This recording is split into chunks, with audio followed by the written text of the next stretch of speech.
350 का कातिल कौन? नमस्कार, दैनिक शिव टाइम में आप सबका स्वागत है। मैं रश्मि शर्मा, कैमरामैन शुभम भगत के साथ। एक बार फिर से शिवसेना डोगरा फ्रंट ने सवाल उठाया है कि 1999 में टेररिस्ट नंबरिंग जो 70 थी और जिनको डॉक्टर फारूक अब्दुल्ला द्वारा रिलीज किया गया, रिहा किया गया, और साथ ही इनका कहना है कि 350 कश्मीरी पंडितों का कातिल को। और वही दूसरी तरफ डॉक्टर फारूक अब्दुल्ला तर्क दे रहे हैं कि अगर मैं कसूरवार हूं तो मुझे फांसी दी जाए। और इस समय फिर से शिवसेना डोगरा फ्रंट के प्रधान अशोक गुप्ता और साथ ही संघ के समर्थकों ने आज फिर से एक बार डॉक्टर फारूक अब्दुल्ला को कहीं ना कहीं सवालों के कटघरे में खड़ा किया है। और सीधी तस्वीरें जम्मू से आपको, और बार बार ये पूछ रहे हैं 350 कश्मीरी पंडितों का कातिल कौन है। क्या कहेंगे अशोक जी? आज का प्रोटेस्ट, ये जो 350 लोग श्रीनगर के अंदर निर्मम हत्या कर दी गई, उनका जिम्मेवार कौन है? कमीशन आज बैठा लो, घटना 32 वर्ष बाद हुई है, तो किसको बैठा लो? क्यों बैठा लो? उन लोगों को दोषी जो है उनको पकड़ करके अंदर करो, कमीशन फिर कमीशन रहेंगे। गंजू को मारने के बाद एक जज जिसने मिलिटेंट के विषय के अंदर निर्णय दिया, उसको फांसी की सजा, उसको आपने मार दिया और 4 घंटे उसकी बॉडी सड़क पर पड़ी रही।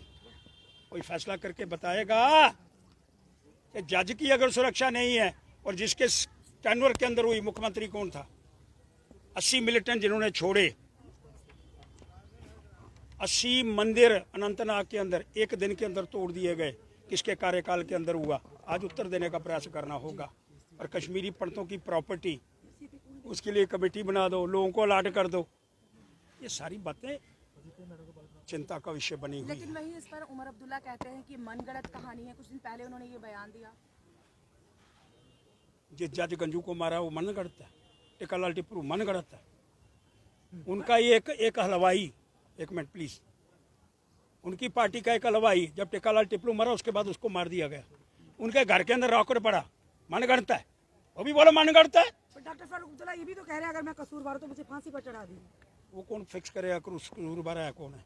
पर कह तो ये सर। अरे बाबा, कहने से क्या होता है? कहने से तो आप भी कह रही हैं कुछ। हम तो कह रहे हैं आपसे सवाल। अरे बाबा, मैं जवाब दे रहा हूँ, मेरे कहने, आपके कहने से मेरे कहने से जवाब हो गया। पनिशमेंट तो नहीं मिली ना मैडम? तो देनी किसने सर पनिशमेंट? देनी वो दिल्ली बैठे हुए, वो क्या कर रहे हैं? लेकिन सिलेक्टिव किलिंग्स तो आज भी होती है ना। Selective killing? सिलेक्टिव किलिंग कब नहीं हुई? कोई उस पर रोक लगा। अरे दिल्ली जब होती है तो दिल्ली का मुख्यमंत्री जिम्मेवार नहीं है। वो कहता है इसको यूट्यूब पर बता दो, सब ठीक हो जाएगा। ये तमीज है उसकी? इस तरह के शब्दों का उच्चारण करने वाला व्यक्ति आज कहता है मेरी 2 जगह सत्ता आ गई, वो सत्ता रखने के काबिल है? लेकिन उस वक्त भारतीय जनता पार्टी की ही सरकार थी, उस वक्त क्यों नहीं इतना ज्यादा इस पर रोकथाम की? किसने कहा भारतीय जनता पार्टी की सरकार थी? बताओ कौन से पीरियड के अंदर थी? अपने शब्दों को ठीक करने का प्रयास करिए मैडम। लेकिन अशोक जी, तो पत्रकारिता की सिलेक्टिव किलिंग्स को रोकने के लिए क्या कुछ? मैं कह रहा हूँ जी, जो लोग जम्मू कश्मीर की सत्ता के अंदर थे और दिल्ली सत्ता के अंदर थे, दोनों जिम्मेवार हैं।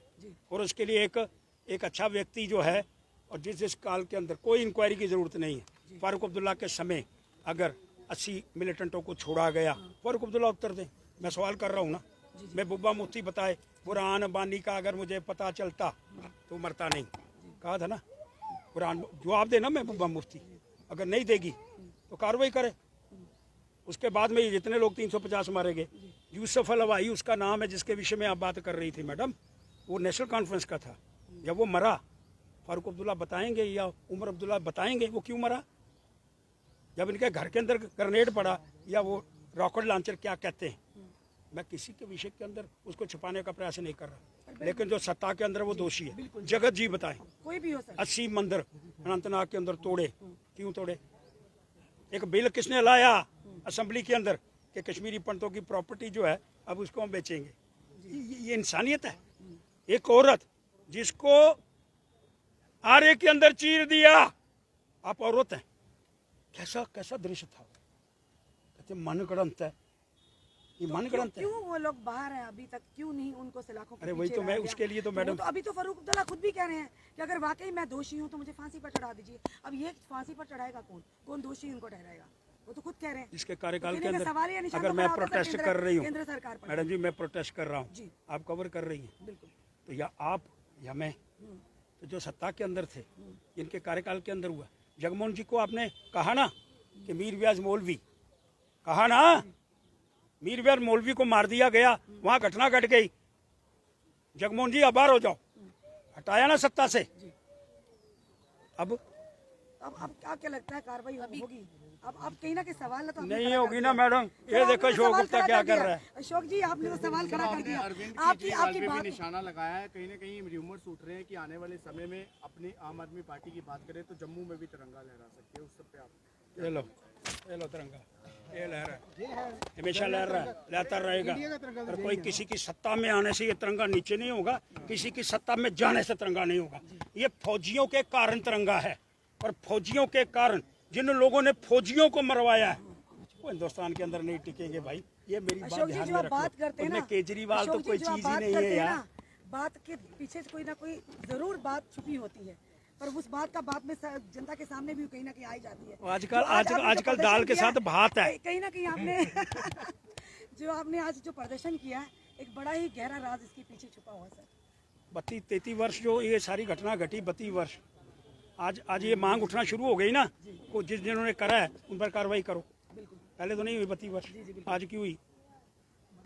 बात के अंदर दाल भी है, साथ में अम्बल भी है। भैया आपको दिखेगा, खाएगा को आपके सामने आएगा। परोसा जाएगा। अरे परोसा नहीं जाएगा मैडम जी, दाल के साथ खाया जाएगा, आनंद आएगा, स्वाद आएगा। धन्यवाद सर, धन्यवाद। साफ तौर पर आपने देखा, अशोक गुप्ता जी ने भी कहा कि उस समय जिस तरह से 350 के कश्मीरी पंडितों को मौत के घाट उतारा गया था, किसकी सरकार थी, कौन उसके जिम्मेदार थे, उन्हें भी अब पनिशमेंट मिलना बहुत ही अनिवार्य है। और जिस तरह से आज फिर से अशोक डोगरा फ्रंट, शिवसेना डोगरा फ्रंट ने फिर से कहीं ना कहीं फारूक अब्दुल्ला को सवालों के कटघरे में खड़ा किया है। और साथ ही साथ वहीं दूसरी तरफ फारूक अब्दुल्ला ये बयानबाजी देते हैं कि अगर वाकई मैं कसूरवार हूँ तो मुझे फांसी पर लटका दिया जाए। अब करेगा कौन? यानी क्या वाकई दोषियों को सजा मिलेगी? किसकी सरकार थी, किसकी सरकार होने के बावजूद कौन नेता थे उस समय, और किस तरह से ये सारा जो जेनोसाइड हुआ था, क्या वाकई वो सच्चाइयाँ पूरी तरह से बाहर आएंगी? अपने कमेंट बॉक्स में दीजिए। इस वीडियो को जितना से शेयर कीजिए। जुड़े रहिए हमारे साथ अगले अपडेट के लिए। जय हिंद, जय भारत।